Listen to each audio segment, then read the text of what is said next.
Brian, in just about 30 seconds, Director Brent Ranke will give his scheduled remarks.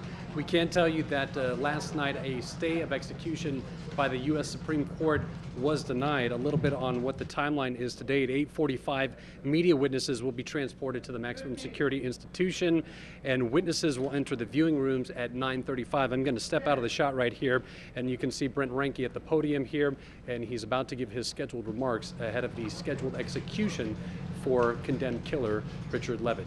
Let's listen in live. Good morning, ladies and gentlemen. Thank you for being here. I'm Brent Ranke, the Director of the Department of Corrections for the state of Idaho. We're here today to carry out a court order. The death warrant issued by 7th District Judge John Schinderling for Richard Albert Levitt for the July 18, 1984 murder of Danette Elge of Blackfoot, Idaho.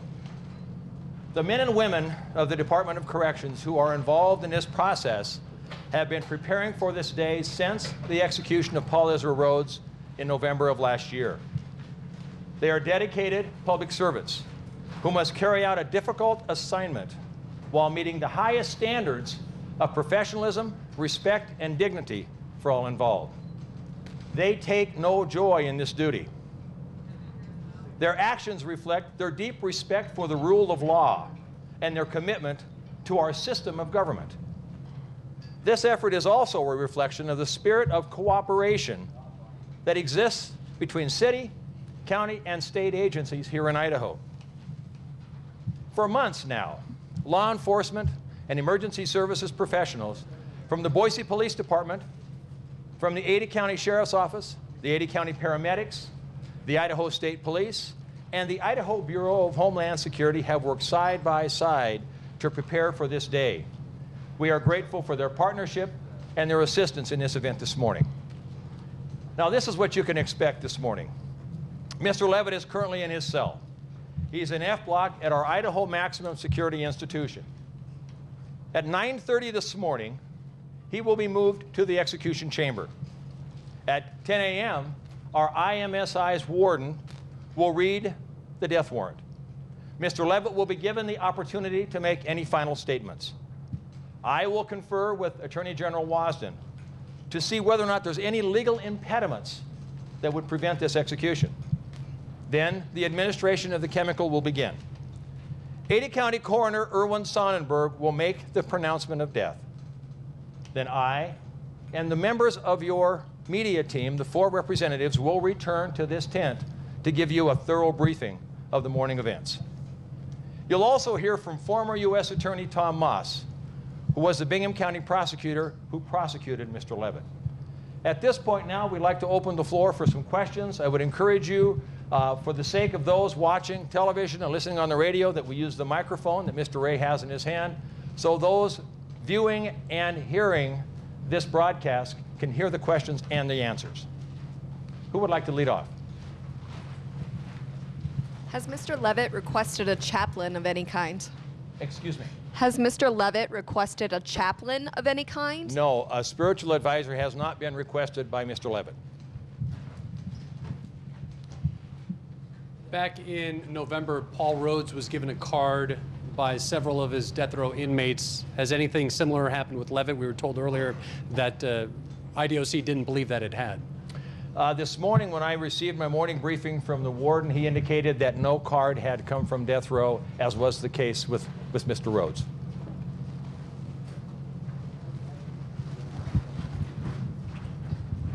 Can you tell us, with the short notice to open up more of the execution proceedings to the media, what kind of difficulties that presented for you and your team and how they've dealt with that?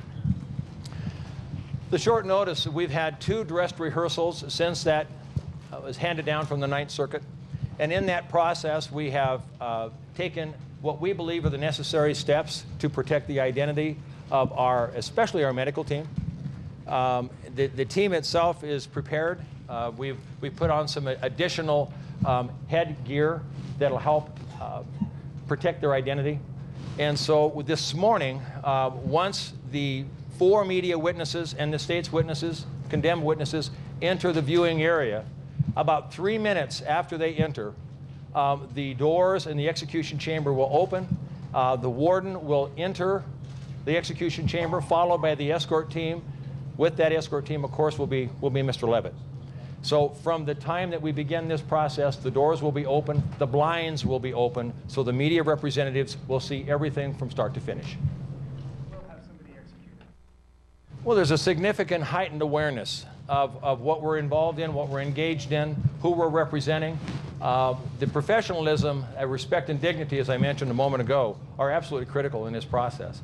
And our partners are helping us with that. This is not a normal day, as you can well imagine. There's been a significant amount of preparation in leading up to today. So I wouldn't characterize it as a normal day in South Boise or within the Idaho Department of Corrections, but it is a day that we want to make sure that we conduct our business with the utmost professionalism. What are the emotions involved in all of this? Are there any? Because he's been here for a long time. He has been here for a long time, and there are definitely emotions involved. But please remember that the staff that we have working in this are professionals, and they're here voluntarily. They're not ordered to stand a post. If we had any staff that wanted to be dismissed, they were allowed to do so. Was there any kind of organized commotion or any noise made by other prisoners here for the Rhodes execution, and are you prepared to handle anything like that? I know they'll be on lockdown, but is there any kind of organized acknowledgement of anything that's happening by the population here? When I received my morning briefing this morning from the warden, I asked him what the mood of the population was, and his term was stable. It would have been the same response back when we had the execution for Mr. Rhodes. We had no acting out that morning. We anticipate no acting out this morning. We've worked hard to communicate not only with our staff, but with our population on the events of the day. From who or what entity did the department acquire the pentobarbital? We followed all the state and federal requirements and worked closely with the DEA. From who and from where, I'm not equipped at this point, or I will not share that with you at this point, but we have followed all the state and federal requirements in acquiring that particular chemical. Have you received any letters of protest or anything from outside agencies or individuals going against this? What's going to happen today? Personally, I have not. Has the Department of Correction? The department has. Any idea how many? Overwhelming? Just a handful? Just several, and anymore it isn't so much the hard copy as much as it is the blogs or the Facebooking and that type of communication. But there has not been a tremendous influx of opposition to today. Anything? Can you compare that to Paul Rhodes? Was it about the same, less, more? About the same, possibly a little less.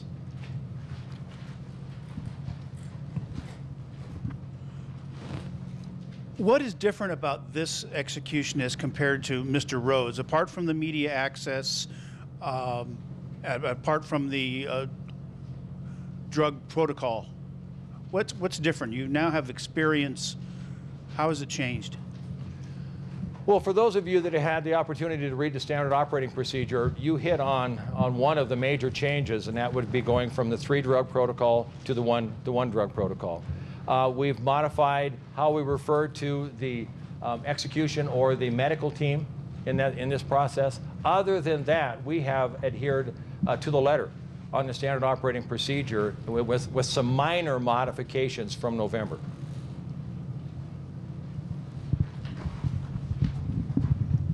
And can you explain the difference in the mood? Is there a difference in the mood or just the atmosphere from when Paul Rhodes was executed till today? Because in that time, there hadn't been an execution in years and years, and here we are 7 months later with another execution.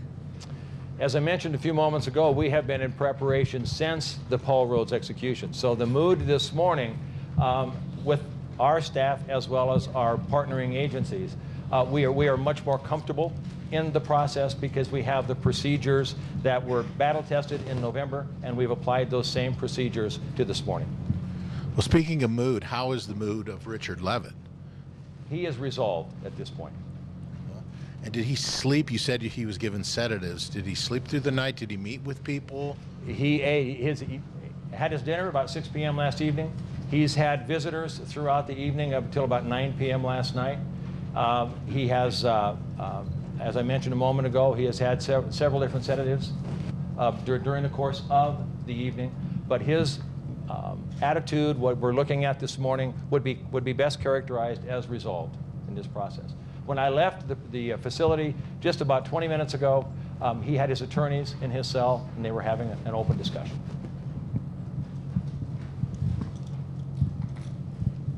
Thank you all very much. We will be back here at just a few minutes after 10. I would think around 10:30. As I mentioned, we will have our 4 media representatives. We will have Erwin Sonnenberg, the 80 County Coroner, for any questions that you might have of him. As I mentioned, we'll have Mr. Moss here at the second briefing.